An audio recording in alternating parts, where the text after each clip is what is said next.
C'est le 80e anniversaire de la rafle du billet vert vendredi, celle qui préfigure le Veldiv. Le 14 mai 1941, 3700 juifs étrangers répondent à la convocation qu'ils ont reçue.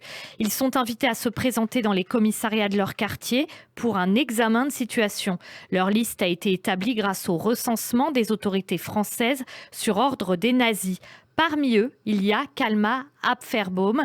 Les lettres qu'il a envoyées à sa femme depuis le camp de Pithiviers sont publiées aux éditions Belin sous le titre Lettres d'un interné. Pour en parler, nous sommes en ligne avec sa petite fille, Laurence Sebat. Bonjour. Bonjour. Alors, Laurence Sebat, déjà, comment avez-vous découvert ces lettres ? Alors, ces lettres étaient toujours dans la cave, dans une boîte chez mes parents. Et j'ai toujours demandé à ma mère ce qu'étaient ces lettres et elle ne voulait jamais en parler en me disant que c'était des lettres que son père avait écrites à sa mère. Mais le mystère était là et ma mère ne voulait jamais en dévoiler plus. C'est vous qui avez convaincu votre mère de traduire ces lettres du yiddish et de les faire publier. Pourquoi est-ce que c'était si important pour vous finalement de découvrir ce qu'il y avait dans cette boîte ? D'abord, il y avait plusieurs choses qui étaient importantes. Il y avait pour moi de savoir qui était mon grand-père puisque je ne l'ai jamais connu. Et puis surtout par rapport à ma mère pour qu'elle apprenne qui était son père parce que ma mère étant née en 1939, son père partant le 14 mai 41 et ensuite a été déporté avec le convoi numéro 4 pour Auschwitz le 25 juin 1942 est mort directement à Auschwitz. Ma mère n'a jamais connu son père. Et j'estimais que si ma grand-mère avait laissé toutes ces lettres à la disposition de ma mère, c'était son héritage et il fallait qu'un jour, elle prenne la décision de les faire traduire et de les lire pour savoir un petit peu qui était son père. Alors justement, c'est vous qui êtes donc à l'origine de cette démarche. Votre mère avait des appréhensions par rapport au fait de découvrir ces lettres, d'éventuellement les faire publier. C'était quoi ces appréhensions exactement ? Alors sa première appréhension, je pense que c'était de se dire que son père ne lui parlait pas dans les lettres et d'avoir l'impression de ne pas avoir existé pour son propre père.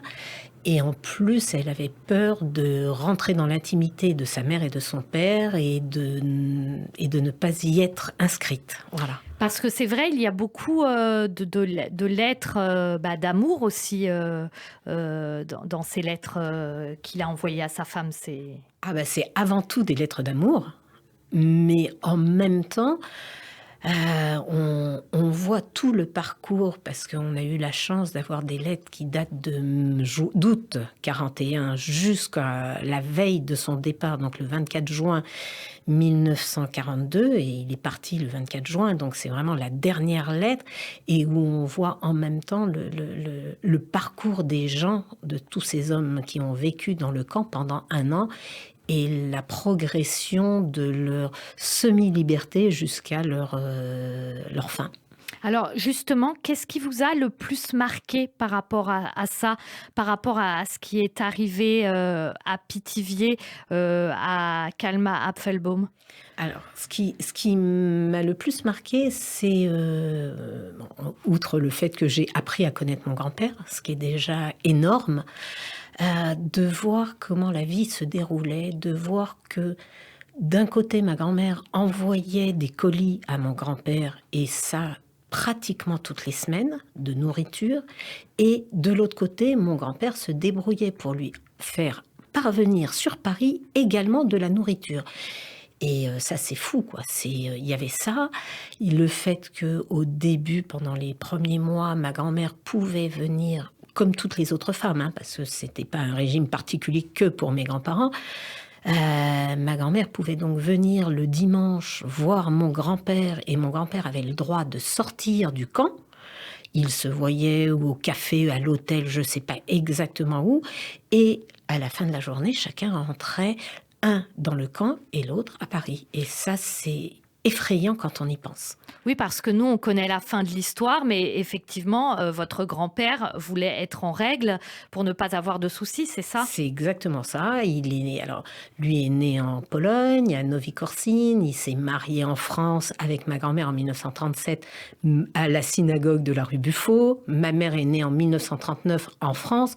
Donc, mon grand-père, pour lui, il fallait rester droit vis-à-vis de l'État français, puisque c'était l'État français qui l'a convoqué et qu'il n'avait rien, bien évidemment, à se reprocher. Et donc, il ne pouvait même pas imaginer une seconde la finalité de ce qui allait lui arriver, comme à tous les autres, les 4000 autres personnes qui ont été convoquées ce jour-là. Ces lettres, c'est l'histoire personnelle aussi qui rencontre la plus grande histoire. Vous avez bien sûr appris des choses sur votre grand-père. Qu'est-ce qui vous a le plus touché sur le regard qu'il portait, non seulement sur sa condition, mais aussi sur celle des autres avec qui il était à Pithiviers? Alors, dans les lettres, j'ai lu que mon grand-père prêtait de l'argent à certaines personnes et qu'il disait à ma grand-mère, ne t'inquiète pas, sa femme ou sa mère va te rembourser, tu vas te mettre en contact, enfin bon voilà. Donc je pense qu'il y avait déjà une certaine entraide dans le camp, qu'il ne faisait pas grand-chose. À la fin, il dit, il fait beau et on n'est rien, on est en train de se faire bronzer au soleil, entre guillemets, enfin bon, à ne pas savoir ce qui nous arrive.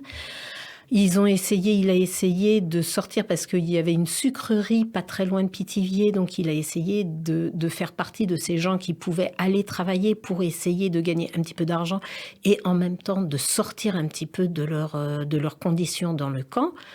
Et voilà, donc il y avait, je pense, une certaine solidarité entre les uns et les autres, d'autant plus que aucun au départ n'était français. Donc ils y parlaient certainement tous en yiddish et donc ils étaient tous dans le même genre de conditions. Voilà. Ces lettres, elles sont donc publiées aux éditions Belin. Qu'est-ce que vous voudriez que les gens qui les lisent en retiennent?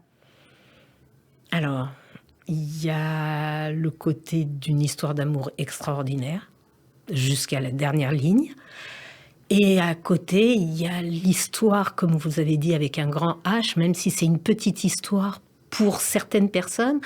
Je trouve que c'est incroyable qu'en 2021, quand on parle aux gens, quelle que soit l'origine des gens, qu'on soit juif ou non, parce que ça n'a, je crois, rien à voir avec la religion aujourd'hui, quand on parle de la rafle ou de la convocation du billet vert, puisque c'est le nom d'origine, 90% des gens ne savent pas de quoi il s'agit. Seuls ceux qui ont vécu à travers leurs parents ou leurs grands-parents ou leurs oncles et tantes en ont eu connaissance. Mais si on fait un sondage aujourd'hui, en France, on va vous parler de la rafle du Veldiv, il y aura quand même quelques personnes qui seront au courant. La rafle du billet vert, je crois, personne. Et je pense que dans aucun manuel d'histoire actuellement, on en parle. Voilà. Moi, je me souviens même pas de quand moi, il y a quelques décennies, j'étais à l'école. On nous avait parlé effectivement à l'époque de la rafle du Veldiv, mais la rafle du billet vert, jamais, jamais. Merci beaucoup Laurence Sebat. Merci pour ces lettres donc d'un interné au camp de Pithiviers qui sont publiées aux éditions Belin. Merci beaucoup d'avoir été avec nous sur Radio J. Merci beaucoup à vous de m'avoir accueilli. Merci.